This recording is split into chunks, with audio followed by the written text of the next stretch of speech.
안녕하세요. 벌써 온라인 2주차입니다. 지난주 에너지준위 수업 동영상에서 자외선과 가시광선이 나오는 빛의 계열을 서로 반대로 언급하였습니다. 자외선이 라이먼 계열, 가시광선이 발머 계열입니다. 제가 고딩 시절 화학 공부할 때 자라가 가발을 쓰고 적파했다. 이렇게 외웠었는데 이걸 틀리게 적었군요. 꼭 수정하시기 바랍니다.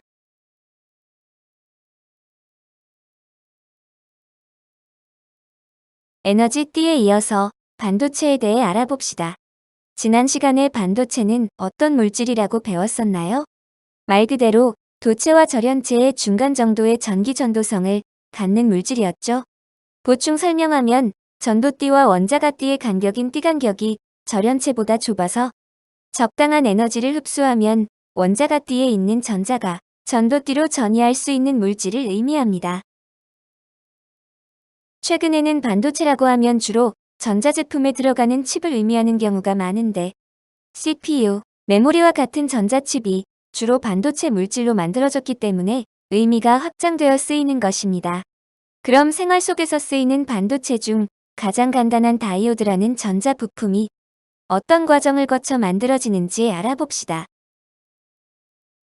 LED라고 불리우는 발광 다이오드는 여러분들도 자주 들어본 적이 있겠죠? LED는 불빛이 아름답고 소비 전력도 매우 작아 최근에 특히 조명 및 디스플레이로 많이 쓰이고 있습니다. 먼저 도핑법입니다.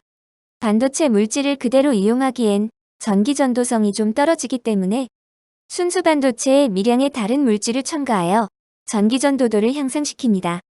이 과정을 도핑이라고 합니다. 아마 운동선수들이 허용되지 않은 약물을 복용했을 때 도핑을 했다라는 말을 들은 적 있을 것입니다. 동일한 용어이겠죠? 새로운 성분을 첨가하여 성능을 향상시킨다는 의미입니다. 이때 첨가하는 다른 물질을 도펀트라고 하는데 어떤 종류의 도펀트를 사용하느냐에 따라 크게 두 가지 도핑법이 있습니다. N형 도핑은 순수 반도체인 14족 원소, 주로 규소나 저마늄을 사용합니다. 최근에는 저마늄을 쓰죠. 14족 원소에 15족 원소인 인, 비소, 안티몬 등을 첨가하여 만드는 방법입니다. 이렇게 만든 반도체를 N형 반도체라고 합니다.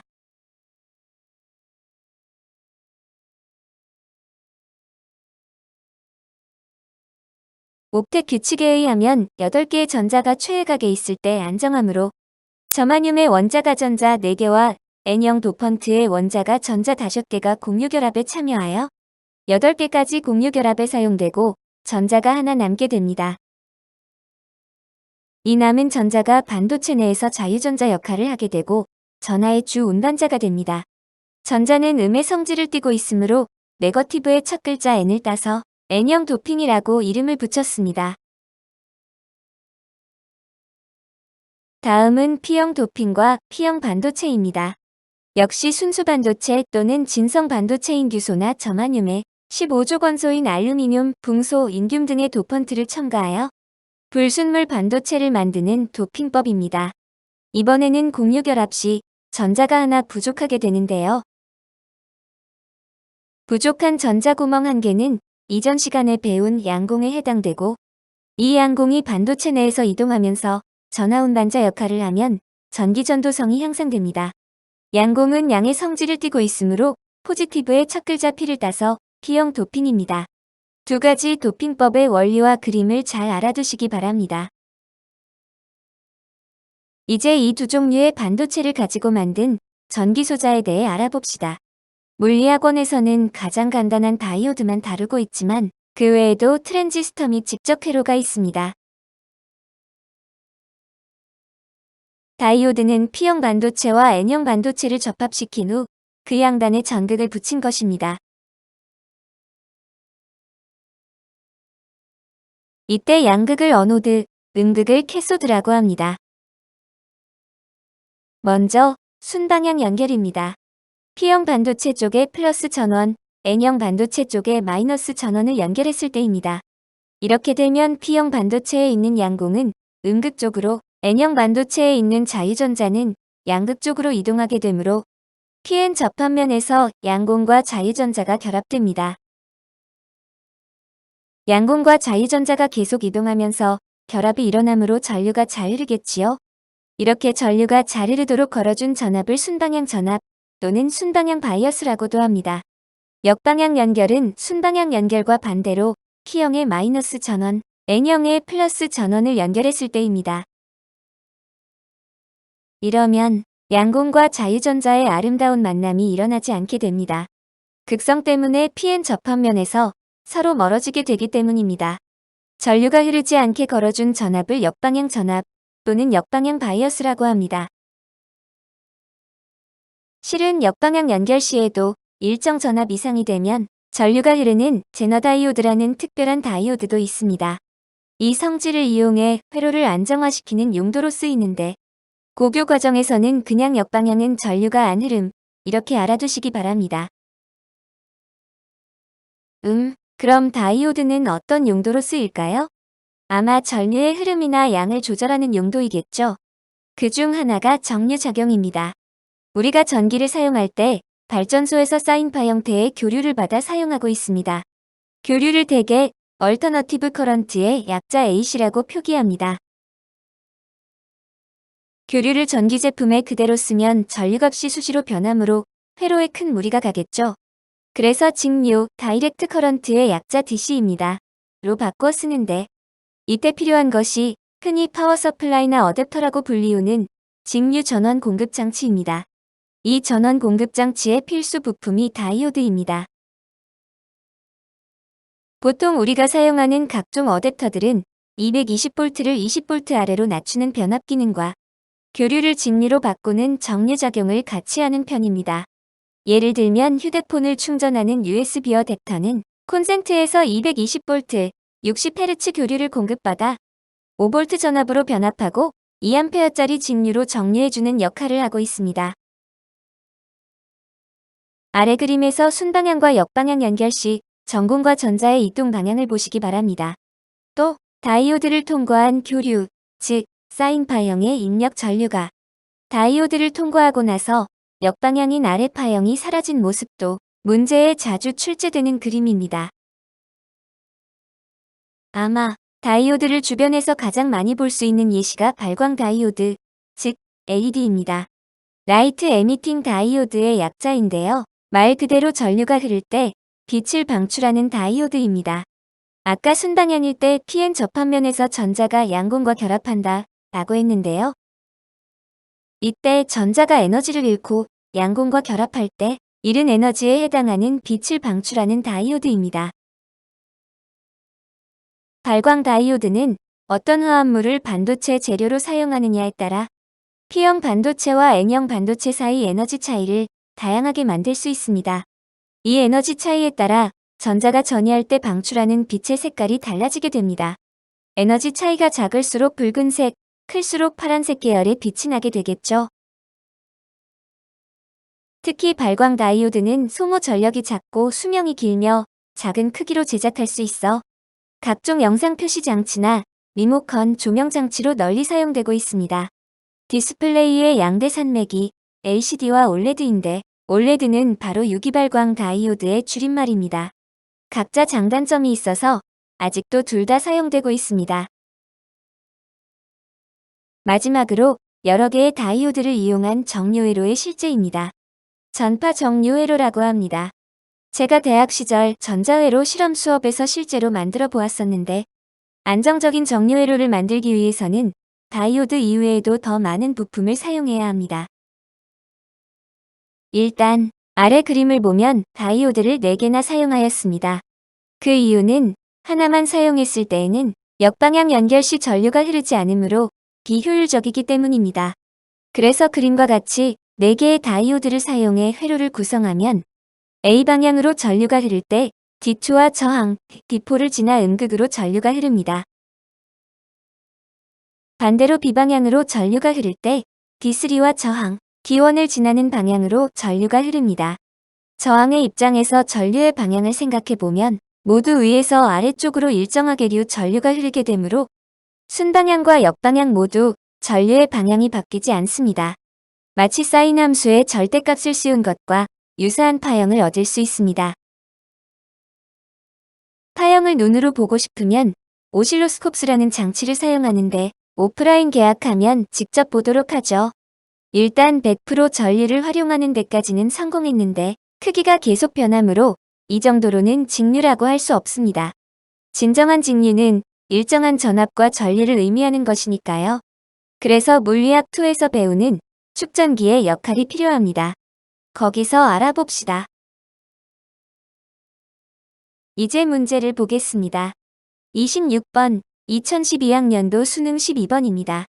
가는 반도체 인규소 즉 실리콘의 에너지 구조를 나타낸 그림이고 나는 다이오드 내 P형 반도체와 N형 반도체 속 공유결합 형태를 나타낸 그림입니다. 왼쪽에 갈륨 물순물이 들어있는 반도체에 빈 구멍이 양공입니다. P형 반도체이겠죠?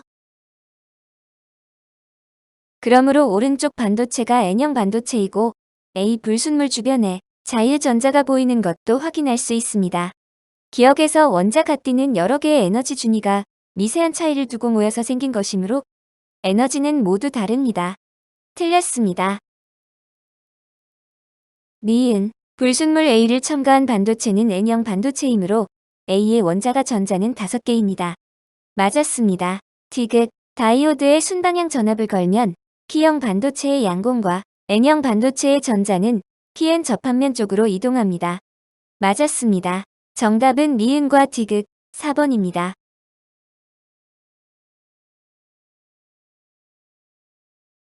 34번입니다.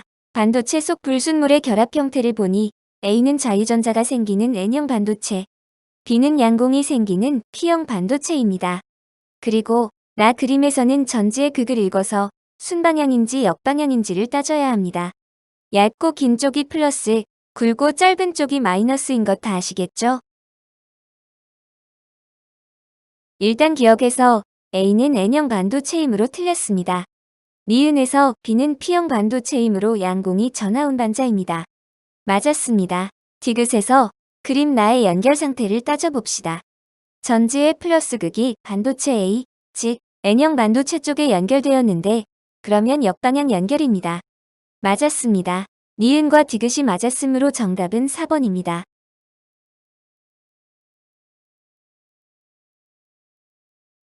다음 쪽에 37번입니다. 여러 개의 다이오드가 복잡하게 연결되어 있어 출제 당시에 꽤 오답률이 높았었던 문제입니다.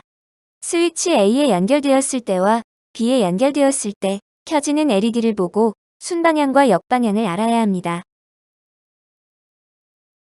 기억을 보면 스위치 A에 연결되었을 때 LED A와 D가 켜졌으므로 순방향 연결일 때입니다. LED A를 구성하는 반도체 X와 연결된 전원을 따라가 보았을 때 스위치 A 쪽 전원의 음극과 연결되어 있음을 알 수 있고 순방향 연결이므로 반도체 X는 N형 반도체입니다.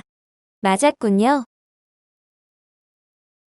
니은 스위치 B에 연결했을 때 LED C와 D가 켜지는데 역시 순방향 연결이고 C를 구성하는 반도체를 따라가 보면 스위치 B 쪽 전원의 음극과 반도체 Y 아래쪽 반도체가 순방향 연결이므로 반도체 Y는 P형 반도체입니다.